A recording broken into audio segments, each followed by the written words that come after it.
انور، شافی محشر، ساقی کوثر، ہم سب کے پیغمبر صلی اللہ علیہ وسلم کی زیارت ہم کر سکتے ہیں، ہم آپ علیہ الصلاۃ والسلام کا دیدار کر سکتے ہیں، اور وہ بھی بڑی آسانی سے۔ ایران کا ایک شہزادہ تھا، اس ایرانی شہزادے نے ایک مصرع کہا، ایک شعر کا ایک مصرع کہا۔ اس نے کہا، در ابلق کسے کم دیدہ موجود۔ ابلق ایک قسم کا موتی ہوتا ہے، یہ بڑا خوبصورت موتی ہوتا ہے، سفید اور چمکدار ہوتا ہے۔ یہ موتی تو سفید ہوتا ہے مگر اس میں ایک باریک سی کالی لائن ہوتی ہے، کالا پن ہلکا سا ہوتا ہے جو اس سفید موتی کی خوبصورتی کو بڑھا دیتا ہے۔ شہزادے نے مصرع کہا، در ابلق کسے کم دیدہ موجود، یعنی ابلق جیسا خوبصورت موتی تو بہت کم لوگوں نے دیکھ رکھا ہے، یہ تو بہت کم موجود ہوتا ہے، بڑا انمول موتی ہے۔ اس نے ایک مصرع کہہ دیا، در ابلق کسے کم دیدہ موجود، لیکن دوسرا مصرع بن نہ سکا، تو اس نے اعلان کیا کہ جو شخص، جو بندہ اس مصرع کو مکمل، اس شعر کو مکمل کرے گا، دوسرا مصرع کہے گا تو اسے بڑا انعام دیا جائے گا، اسے بڑے انعام سے نوازا جائے گا۔ یہ بات چلتے چلتے ایران سے ہندوستان تک پہنچی۔ یہاں کے بہت سے شاعروں نے بھی کوشش کی، کافی تباہ آزمائی کی، لیکن ان سے شعر بن نہ سکا۔ زیب النساء عالمگیر، اورنگزیب عالمگیر رحمت اللہ علیہ کی ایک بیٹی تھی جس کا نام زیب النساء تھا، وہ فارسی میں اشعار کہا کرتی تھی۔ اس نے اپنا تخلص مخفی رکھا ہوا تھا، اس کا دیوان مخفی چھپا ہوا ہے۔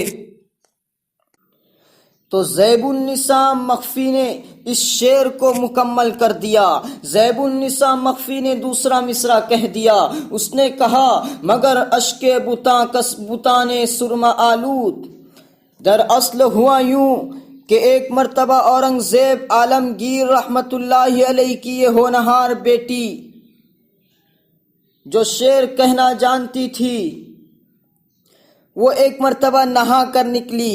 نہانے کے بعد اس نے اپنی آنکھوں میں سرما لگایا، تو سرما لگانے کے بعد جب وہ اپنے آپ کو دیکھنے کے لیے آئینے کے سامنے کھڑی ہوئی، آپ جب سرما لگائیں گے تو بہت مرتبہ ایسا ہوتا ہے کہ آنکھوں سے آنسو نکلنے لگتے ہیں، تو شہزادی نے سرما لگایا، آنکھ سے آنسو نکلا، پانی آنسو کی شکل میں پلکوں پر آ گیا، اس کی پلکوں پر آ کر ٹھہر گیا، اور اس سرمے کی وجہ سے ہلکی سی لائن جو ہے آنسو میں پڑ گئی، ہلکا سا کالا پن آنسو کے اس قطرے میں آ گیا۔ تو شہزادی نے دیکھتے ہی کہا، یہ تو در ابلق کی طرح ہے، یہ تو ابلق موتی کی طرح دکھائی دے رہا ہے۔ چنانچہ اس نے وہیں پر دوسرا مصرع طرح دیا، دوسرا مصرع کہہ کر شعر کو مکمل کر دیا۔ شہزادے نے کہا تھا، در ابلق کسے کم دیدہ موجود، تو شہزادی نے پورا کیا، مگر اشک بتاں سرما آلود۔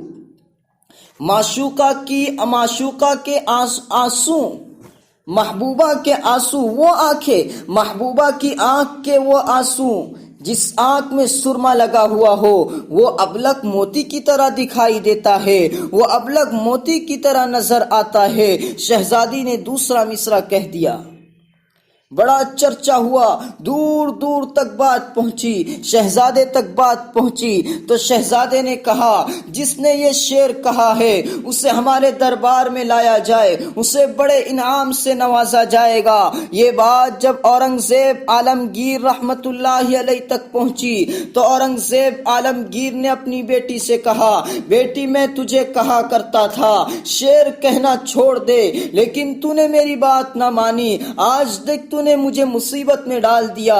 شہزادے کا تقاضا ہے کہ جس نے شعر کہا ہے اسے میرے پاس لایا جائے، میں اسے انعام دوں گا۔ تو مخفی نے، زیب النساء مخفی نے کہا، ابا جان پریشان ہونے کی بات نہیں ہے، آپ پریشان نہ ہو، میرے 2 شعر لکھ کر اس کے پاس بھیج دے، وہ بات سمجھ جائے گا۔ چنانچہ زیب النساء مخفی نے 2 شعر مزید کہے۔ اس نے کہا، در سخن مخفی منم چون بوئے گل در برگ گل، در سخن مخفی منم چوبوئے گل در برگ گل ہر کے دیدن میل دارد در سخن بیند مرا۔ اس نے کہا کہ جس طرح پھول کے اندر خوشبو ہوتی ہے، خوشبو کوئی دیکھ نہیں سکتا، لیکن اگر آپ کو خوشبو دیکھنا ہے، خوشبو چھپی ہوتی ہے پھول کی پتیوں میں، خوشبو چھپی ہوتی ہے پھول کی پنکڑیوں میں، تو اسی طرح میں بھی اپنے کلام میں پوشیدہ ہوں، میں بھی اپنے کلام میں چھپی ہوئی ہوں۔ جس طرح خوشبو پھول میں چھپی ہوتی ہے، تو میں بھی اپنے شعر کے اندر چھپی ہوئی ہوں۔ اگر آپ کو خوشبو دیکھنا ہے، آپ پھول کو دیکھ لیں۔ آپ کو خوشبو دیکھنا ہے، آپ پھول کی پنکڑیوں کو دیکھ لیں۔ تو اگر آپ کو مجھے دیکھنا ہے تو آپ میرے کلام کو دیکھ لیں، آپ میرے شعر کو دیکھ لیں۔ تو جب میرے دوستو شہزادی کے کلام سے شہزادی کو دیکھا جا سکتا ہے، شہزادی کے شعر کے ذریعے شہزادی کا دیدار کیا جا سکتا ہے، تو سرکار دو عالم صلی اللہ علیہ وسلم کے کلام کے ذریعے کیا ہم سرکار کا دیدار نہیں کر سکتے؟ کیا سرکار کی احادیث کے ذریعے ہم سرکار کی زیارت نہیں کر سکتے؟ آپ علیہ الصلوۃ والسلام کے کلام کے ذریعے ہم آپ کا دیدار کیسے نہیں کر سکتے؟ ارے ہم آپ کا دیدار کر سکتے ہیں۔ ہمیں آپ کے کلام کے ذریعے پتا چلے گا کہ آپ کیسے چلتے تھے، آپ کیسے بیٹھتے تھے، آپ کیسے اٹھتے تھے، آپ کیسے کھاتے تھے، آپ کیسے پیتے تھے، آپ کے سونے کا طریقہ کیا تھا، آپ کے گفتگو کرنے کا طریقہ کیا تھا، آپ کے لوگوں سے تعلقات کیا تھے، آپ کے دشمنوں کے ساتھ تعلقات کیا تھے، ہمیں یہ پتا چلے گا۔ میرے دوستو، نبی علیہ الصلوۃ والسلام کو اس انداز سے اگر ہم دیکھتے ہیں، آپ کی زندگی کو اس زاویے سے دیکھتے ہیں، تو ہمیں پتا چلے گا کہ آپ کی تعلیمات کیا تھی۔ پھر ہمارے اندر شان صحابیت پیدا ہوگی، شان صحابیت ہمارے اندر آئے گی۔ صحابہ نے حضور کو دیکھا، آپ علیہ الصلوۃ والسلام کو دیکھ کر وہ ایک چیز کیا کرتے تھے۔ آپ کیسے نماز پڑھتے، آپ کیسے وضو کرتے، آپ بچوں کی تربیت کیسے کرتے، آپ اہل خانہ کے ساتھ کس طرح سے رہتے ہیں، سب یہ حضور سے سیکھتے تھے، حضور کو دیکھ کر سیکھتے تھے۔ تو ہم حضور کے کلام کو پڑھ کر یہ ساری چیزیں سیکھ سکتے ہیں۔ جب صحابہ کرام نبی علیہ الصلوۃ والسلام کی ایک چیز کو دیکھ کر اپنی زندگی میں لا سکتے ہیں، تو ہم بھی لا سکتے ہیں، ہم پڑھ کر لا سکتے ہیں۔ صحابہ کرام نے نبی علیہ الصلوۃ والسلام کو اس انداز میں دیکھا، اس انداز میں مطالعہ کیا کہ صحابہ نے آپ کی ہر ایک بات کو لے لیا، آپ کی ہر سنت کو اپنی زندگی میں لے لیا۔ صحابہ آپ علیہ الصلوۃ والسلام کی کاپی بن گئے تھے، آپ کی پوری کاپی تھے، آپ ہی کی طرح اٹھنا بیٹھنا ہر چیز آپ ہی کی طرح کرتے تھے۔ تو اگر ہم نبی علیہ الصلوۃ والسلام کا دیدار اس زاویے میں کرتے ہیں، اس انداز میں کرتے ہیں، تو ہم بھی آپ علیہ الصلوۃ والسلام کو دیکھ سکتے ہیں کہ آپ کیسے چلتے تھے، آپ کیسے بیٹھتے تھے، آپ کے بات کرنے کا انداز کیا تھا، آپ کی عبادت کا انداز کیا تھا، آپ کی نماز پڑھنے کا طریقہ کیا تھا۔ یہ ہمیں آسانی سے پتہ چلے گا۔